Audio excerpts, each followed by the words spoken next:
नमस्कार, मैं हूं मनप्रीत और आप देख रहे हैं दिल्ली एनसीआर का leading web news channel viral Sach. सबसे पहले हम धन्यवाद करना चाहेंगे धर्म ध्वजा यात्रा संघ की अध्यक्षा अनीता अग्रवाल का, जिन्होंने इस आपदा की घड़ी में वायरल सच का सपोर्ट किया। आइए सबसे पहले एक नजर डालते हैं गुरुग्राम की खबरों की ओर। गुरुग्राम जिला प्रशासन द्वारा कोरोना की जांच के लिए कुछ निजी लैब्स को सुनिश्चित किया गया है, जिसका विवरण कुछ इस प्रकार से है। उद्योग विहार फेज 3 में core diagnostic lab, Jawahar Nagar में modern diagnostic and research centre, electronic city उद्योग विहार फेज 4 में मॉलिक्यूल लेबोरेटरी, उद्योग विहार सेक्टर 18 में पैथकाइंड लैब, सेक्टर 18 में SLR लिमिटेड, सेक्टर 34 में स्ट्रेंथ लाइफ साइंसेज। गुरुग्राम में हरियाणवी सिंगर MD व अजय हुड्डा ने सेटिंग सॉन्ग की लॉन्चिंग। अजय हुड्डा और MD का कहना था कि हरियाणवी गानों की खनक देश और दूसरे राज्यों में भी सुनाई देती है। लॉकडाउन के दौरान देसी रॉक स्टार के नाम से मशहूर सिंगर MD ने सेटिंग सॉन्ग लॉन्च किया।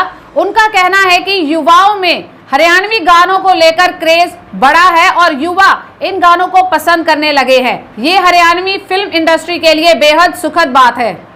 तेरे मेरे फोटो भी है आउटिंग के प्यारे प्यारे, अभी तक सेव पड़े हैं नाइट के मैसेज सारे, अब रास्ता है एक ही बचा।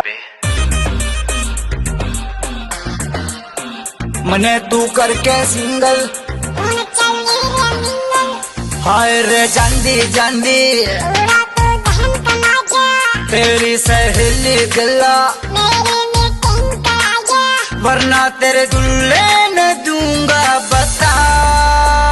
पहला सेटिंग करा फिर शादी रचा, पहला सेटिंग करा फिर शादी रचा। राम राम जी, मैं आपका अपना देसी कलाकार MT और आज हमने गाना रिलीज किया सेटिंग, जो पूरा ही क्रेडिट जाता है मेरे भाई अजय हुड्डा को जाता है। लिरिक्स इतने प्यारे।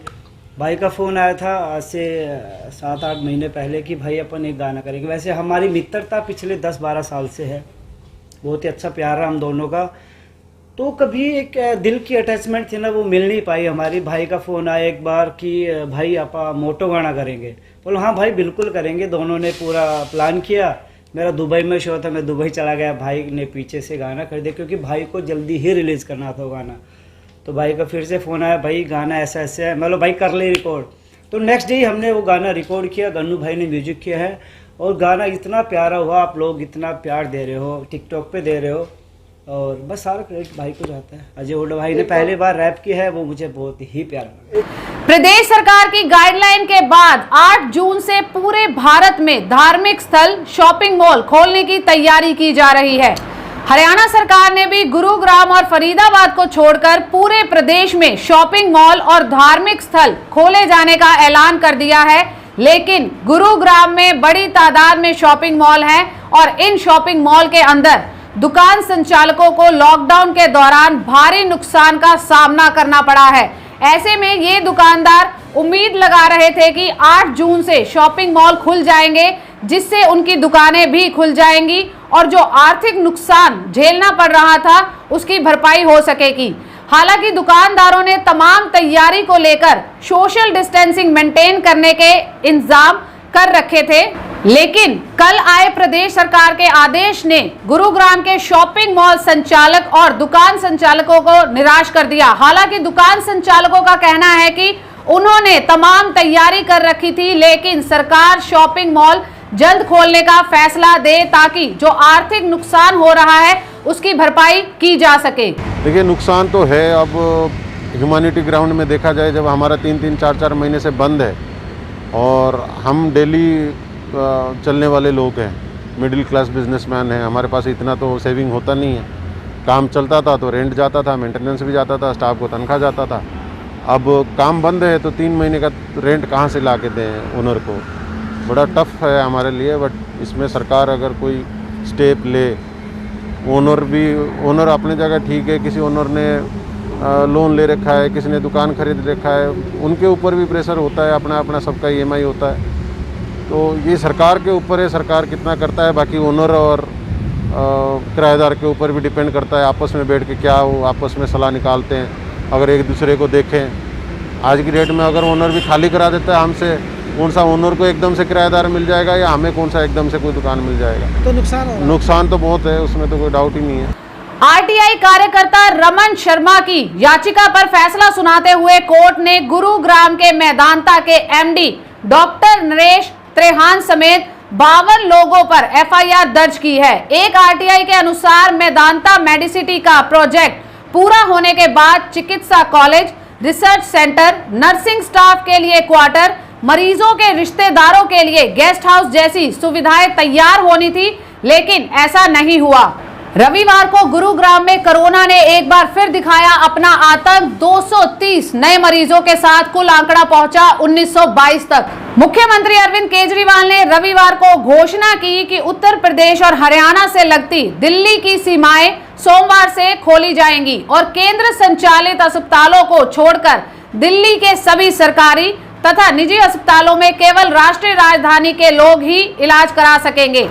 उन्होंने कहा कि दिल्ली में जहां मॉल, रेस्टोरेंट और धार्मिक स्थल केंद्र के दिशा निर्देश के अनुरूप खुलेंगे, वहीं होटल तथा बैंक्वेट बंद रहेंगे, क्योंकि दिल्ली सरकार को आगामी समय में उन्हें अस्पतालों में तब्दील करने की आवश्यकता पड़ सकती है। केजरीवाल ने एक ऑनलाइन संवाददाता सम्मेलन में कहा कि 90% से अधिक लोग चाहते हैं कि कोरोना वायरस महामारी के दौरान दिल्ली के अस्पतालों में राष्ट्रीय राजधानी के लोगों का ही इलाज हो। इसीलिए ये निर्णय किया गया है कि दिल्ली स्थित सरकारी और निजी अस्पतालों में राष्ट्रीय राजधानी के लोगों का ही उपचार करेंगे।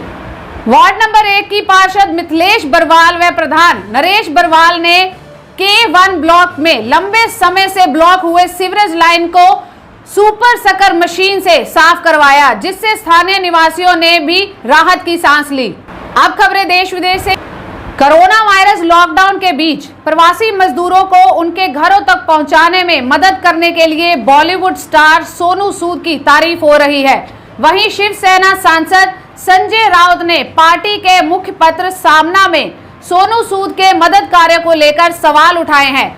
उन्होंने इसके लिए बीजेपी पर निशाना साधा है। वहीं बीजेपी ने संजय राउत के बयान को दुर्भाग्यपूर्ण बताया है। संजय राउत ने शिवसेना के मुखपत्र सामना में सोनू सूद के मदद कार्य पर सवाल उठाया है। संजय राउत ने रोक टोक कॉलम में लिखा है कि लॉकडाउन के दौरान अचानक सोनू सूद नाम का एक महात्मा तैयार हो गया। इतने झटके और चतुराई के साथ किसी को महात्मा बनाया जा सकता है। राउत ने प्रवासी मजदूरों को बस में भेजने के लिए आए पैसों पर सवाल उठाते हुए सोनू सूद को बीजेपी का मुखौटा बताने की कोशिश की है। कोरोना वायरस के प्रसार को रोकने के लिए आज जम्मू कश्मीर और केरल में पूर्ण लॉकडाउन किया गया है। इस बीच भारत इटली को पछाड़कर अब विश्व का 5वां सबसे ज्यादा प्रभावित देश बन गया है। देश में कोरोना से मौत का आंकड़ा भी बढ़कर 7,000 के पार पहुंच चुका है। देश में पिछले 24 घंटे में कोरोना वायरस के रिकॉर्ड 9,971 मामले सामने आ चुके हैं। देश में पिछले 24 घंटे में कोरोना वायरस के रिकॉर्ड 9,971 मामले सामने आ चुके हैं। इस दौरान देश में 287 मरीजों की मौत हो चुकी है। फिलहाल देश में कोरोना के कुल 2,46,628 मामले हैं, जिसमें से 1,20,406 एक्टिव केस हैं। वहीं 1,19,293 लोग ठीक भी हो चुके हैं। हरियाणा में कोरोना से स्थिति खतरनाक होती जा रही है। एक माह पहले तक तो 2 मरीजों को ही ऑक्सीजन की जरूरत पड़ी थी। इस वक्त 25 की सांसें ऑक्सीजन पर और वेंटिलेटर के सहारे चल रही हैं। अब तक 31 मौत हो चुकी है। लगातार 300 से ज्यादा केस हर दिन मिल रहे हैं। बिगड़ते हालातों के बाद सरकार ने इंतजाम बढ़ाने शुरू कर दिए हैं। मरीजों को आइसोलेट करने के लिए अस्पतालों के अलावा मंदिर, गुरुद्वारे, धर्मशाला, स्कूल, यूनिवर्सिटी आदि में बेड की व्यवस्था की जा रही है। प्रदेश में 34,876 कुल आइसोलेशन बेड तैयार किए जा चुके हैं, जबकि 2,103 आईसीयू बेड, 1,051 वेंटिलेटर बेड और 7,518 ऑक्सीजन सपोर्ट बेड अब तक सरकार के पास है। यानी सरकार के पास अभी ऑक्सीजन या उससे बाद की सुविधा के लिए 10,672 मरीजों तक का इंतजाम है। सभी सीएमओ को भी अपनी अपनी प्लानिंग बनाकर मुख्यालय भेजने के आदेश दिए गए हैं। अब तक कुल संक्रमितों का आंकड़ा 4014 तक पहुंच गया है।